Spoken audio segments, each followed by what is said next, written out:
Alright, I'll play Illusion of Gaia. I know you guys have been asking since like the beginning of this series, so fine. And I know that it's part of a trilogy, so you can expect more from where this came from. Hey there, all you beautiful guardians of the glaze. Welcome back to the Milky Donut. If you're new here, this is the Milky Donut. We do all things video games, movies, and pop culture. And if you're not new here, well, you're like the corner piece of a puzzle. Without you, I'd be completely lost. Well, before we yet again jump back into our video game time travel machine, as always, I would like to mention that I do have a goal of reaching 10,000 subscribers as quickly as I can. So if you could go ahead and like this video, leave the glaziest of comments, hype it if you can, and subscribe if you think it's worthy of the algorithm. As always, shout out to the current subscriber of the week, Mr. Albert Levins 9191, and stick around until the end of the video for the reveal of the brand new subscriber of the week, because it could very well be you. And with all that nonsense out of the way, let's jump back into our video game time travel machine and go explore some long lost ruins. You guys have often educated me that the SNES era really was the golden age of RPGs, something I had no idea about when I started my journey through RPGs. The SNES introduced players to legendary games like Chrono Trigger, Final Fantasy VI, Earthbound, Secret of Mana, and so many others. Those are just the ones that I've played within my Regress series so far. Yet tucked away among those classics is a game that, according to my research, rarely receives the same recognition despite offering one of the most unique experiences on the system. And that game is none other than Illusion of Gaia. Developed by Quintet and released in a time that I wasn't even on this earth yet, 1994, Illusion of Gaia is an action RPG that blends fantasy with real-world history in a way that, as far as I'm aware, few games have attempted before or since. Instead of creating another fictional world that could have possibly resembled something that another game had already done, Quintet builds its adventure around some of humanity's greatest historical landmarks and mysteries. And this is something that I really found myself to love, because you might not know it, but I'm a huge fan of lost civilizations, aliens, conspiracies, and all of that good stuff, so I thought this was an extremely unique idea. Throughout Will's journey, you explore locations inspired by places like the Great Wall of China, the Nazca Lines, one of my personal favorites, the ruins of the Incan civilization, and the biblical Tower of Babel towards the end. It also incorporates legendary places like the lost continent of Mu, blurring the lines between documented history, mythology, and speculative archaeology, aka my YouTube homepage algorithm. But instead of using these locations as nothing more than backdrops, Illusion of Gaia uses them as remnants of an ancient world, hiding secrets powerful enough to shape humanity's future. I mean, come on, that deserves some righteous glaze, my fellow guardians. That design is a large part of what makes it feel so incredibly unique. As always, I did my due diligence and researched some of the inspiration behind the ideas presented here. During the late 1980s and early 1990s, a time I wish I was a part of, books and documentaries about lost civilizations, mind-boggling structures, and unexplained archaeological discoveries were incredibly popular, and Illusion of Gaia capitalizes on that sense of wonder. It takes real places that have fascinated historians, explorers, and sleep-deprived internet surfers like myself for centuries and asks a simple but compelling question: what if all of these mysteries were connected? I found that many fans of the game point to its historical setting as one of its defining strengths, saying that it gives the adventure a sense of discovery unlike almost any other RPG on the SNES. What you end up getting is a setting that feels both familiar and mysterious, combining all aspects of human history like mythology, archaeology, religion, and fantasy into one distinctive world. Our story follows Will, who's a young boy living peacefully with his grandparents in the seaside town of South Cape after somehow surviving a disastrous expedition to the Tower of Babel that claimed the life of just about everybody involved, including his very own father. And of course, before long, strange events begin to unfold throughout the world. Monsters appear where they shouldn't, of course, because this is an RPG after all. Supernatural powers awaken within Will, and a sinister celestial body threatens humanity's future. No, not that one. We have a few years to get to that one. No, my glazy guardians, we're talking about the Chaos Comet here. Early on, Will comes across the Dark Space, which you re-encounter multiple times throughout your playthrough to heal, switch characters, acquire new abilities, and things of that nature. And that's when you meet none other than Gaia, who tells you about the Chaos Comet, thus sending you on your journey to search for the 6 mystic MacGuffins, all while uncovering the truth behind his very own mysterious past. Admittedly, it does sound like the all-too-familiar save-the-world adventure, but Illusion of Gaia does reveal that it's interested in a lot more than just collecting a few magical relics and defeating an ancient evil. It keeps you engaged because every new location uncovers another piece of the world's forgotten history, making exploration feel less like clearing dungeons and more like discovering the remains of civilizations long since lost, which is something I feel like we've all thought about doing at least once in our lives. Personally, and this is just me talking here, I've always been obsessed with like the British explorers in the 1920s traveling to lost jungles and looking for lost cities, just good old-fashioned adventure, and I absolutely love that. Every destination you encounter raises new questions about the world's past. For somebody like me, that kind of emphasis on discovery really reflects Quintet's overall approach to the storytelling.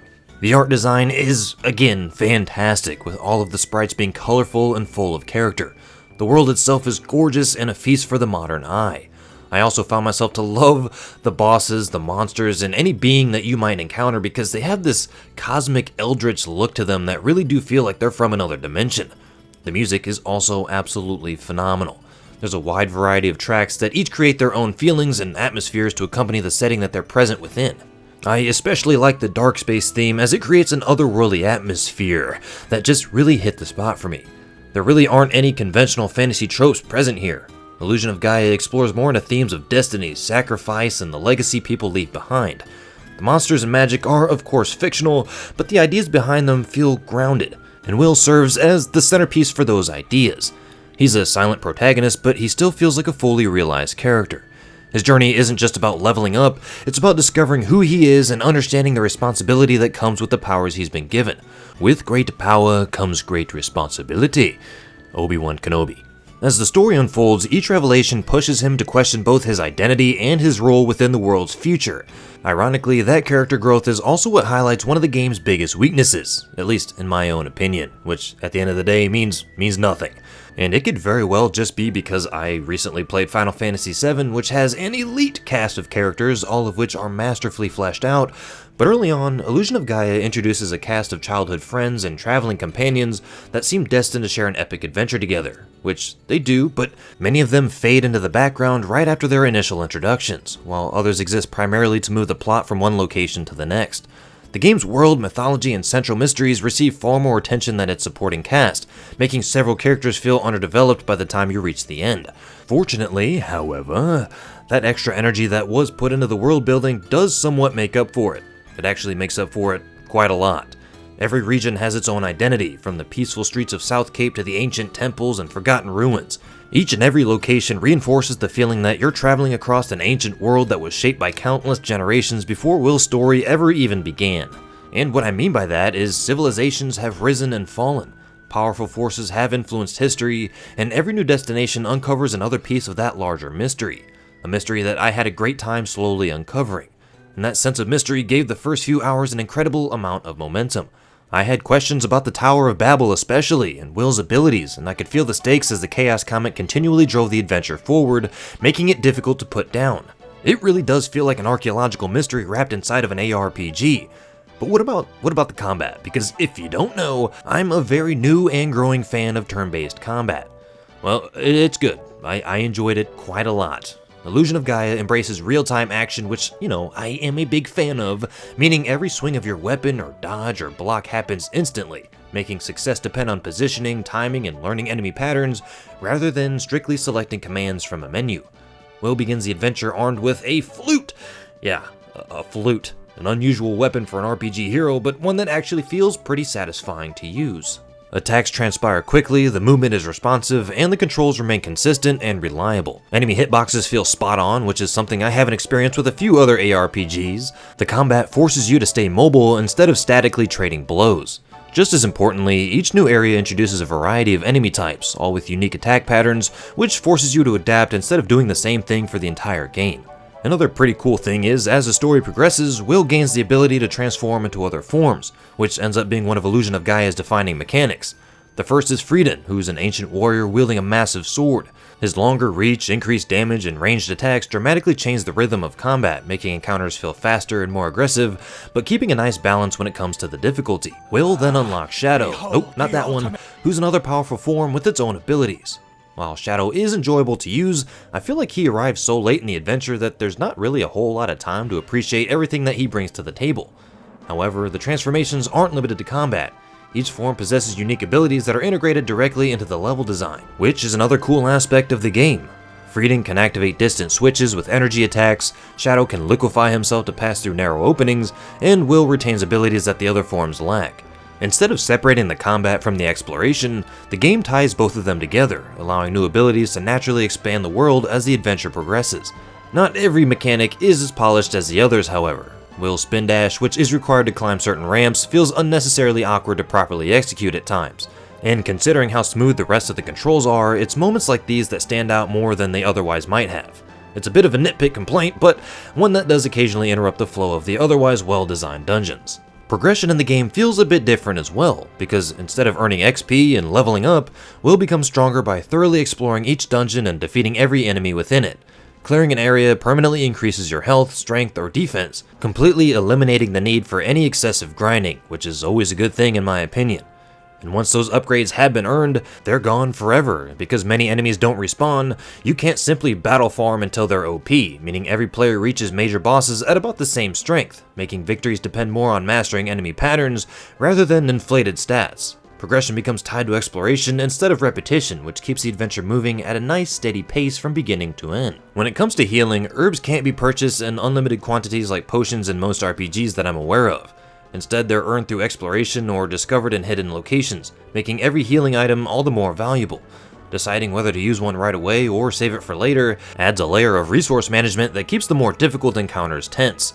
Exploration remains rewarding throughout the adventure thanks to the red jewel system, which is great because if the exploration isn't rewarding, I don't want to explore. Places like hidden passages, optional rooms, and overlooked corners often conceal red jewels, which can be exchanged for valuable rewards, including additional healing items and permanent upgrades. And because resources are limited like we mentioned, every secret feels worthwhile, encouraging you to thoroughly search every new area before moving on.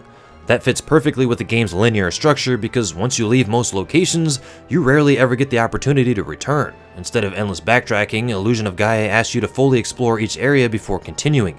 Every dungeon really does feel like a complete chapter in Will's journey, and because you know there might not be another chance to search for missed secrets, exploration becomes a natural part of progression instead of an optional distraction. Every dungeon, puzzle, and combat encounter serves a clear purpose, creating an adventure that rarely wastes your time, which is a big deal to me, you guys know that, while constantly pushing both the story and gameplay forward. As I stated in the beginning of the video, the premise feels familiar. A young hero sets out to collect 6 MacGuffins before some cosmic threat destroys humanity.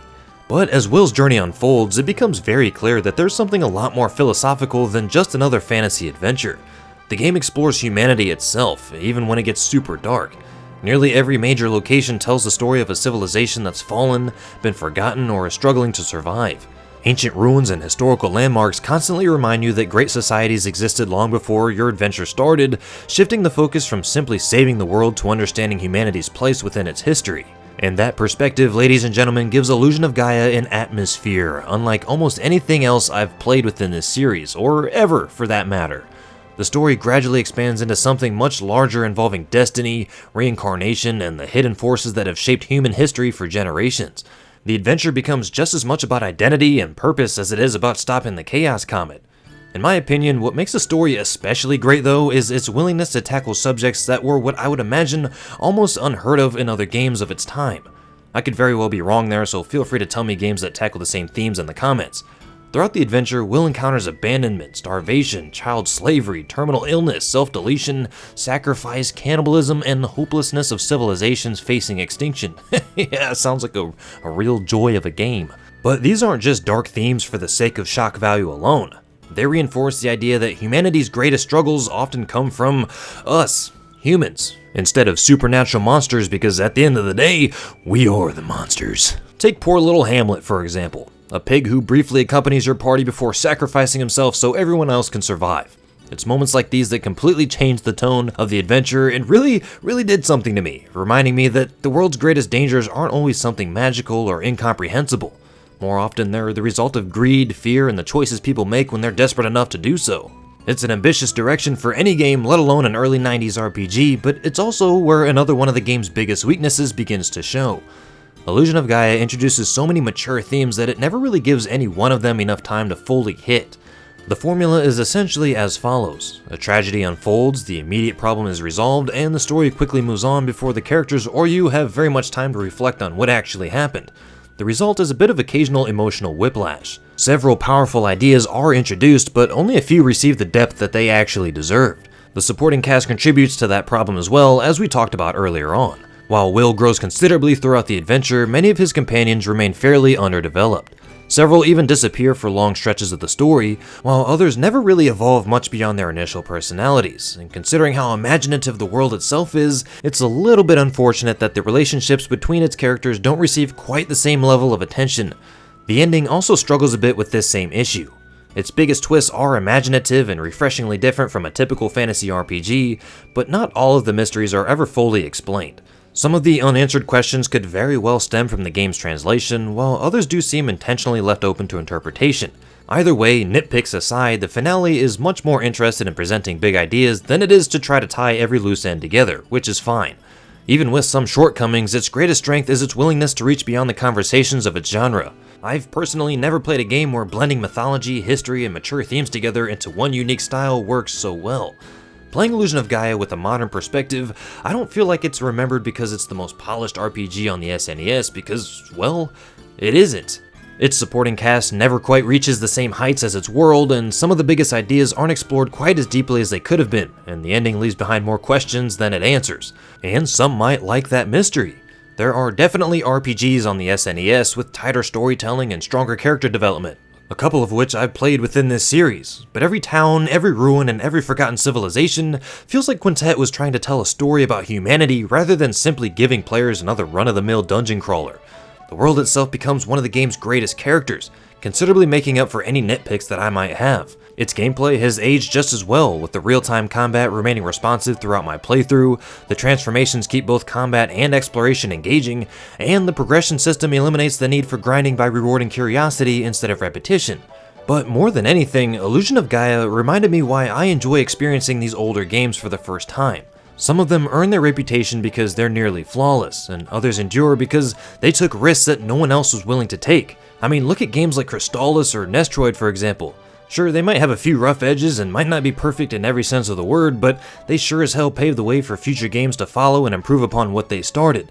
Well, Illusion of Gaia falls firmly into that second category. Not every single idea comes together absolutely perfectly, but it's impossible not to respect just how much the game attempts to accomplish and how well it does accomplish most of those ideas. It may not rank alongside Final Fantasy VI or Chrono Trigger for me, but it's absolutely one of the most distinctive experiences I've had so far. And with that, we come to the end of our time travel journey.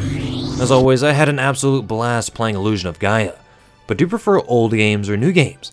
Let me know in the comments below, and if you want to see more of this, feel free to drop what you'd like to see next in the comments as well. The brand new subscriber of the week is none other than Mr. GBdubree, because not only have you always engaged with the channel and commented on everything, you also submitted your very own version of the avatar. Thank you for being such an amazing guardian of the glaze, even defending the channel in one of my posts recently, because I always get accused of AI, and this whole channel is apparently AI, which is funny because I'm one of the few channels that actually goes out of my way to replace AI. And I do try my best to give you guys what you want to see and make improvements where they need to be made. But that just goes to show, if you want to start a YouTube channel, you're never going to appease everybody. I promise it'll never happen, because apparently I don't even play these games. I just fabricate opinions, which is crazy because that would be so much more work than actually just playing a game and talking about it a little bit. But anyways, as always, don't forget to like, comment, hype, and subscribe to become a guardian of the glaze, and I'll see you next time on the Milky Donut.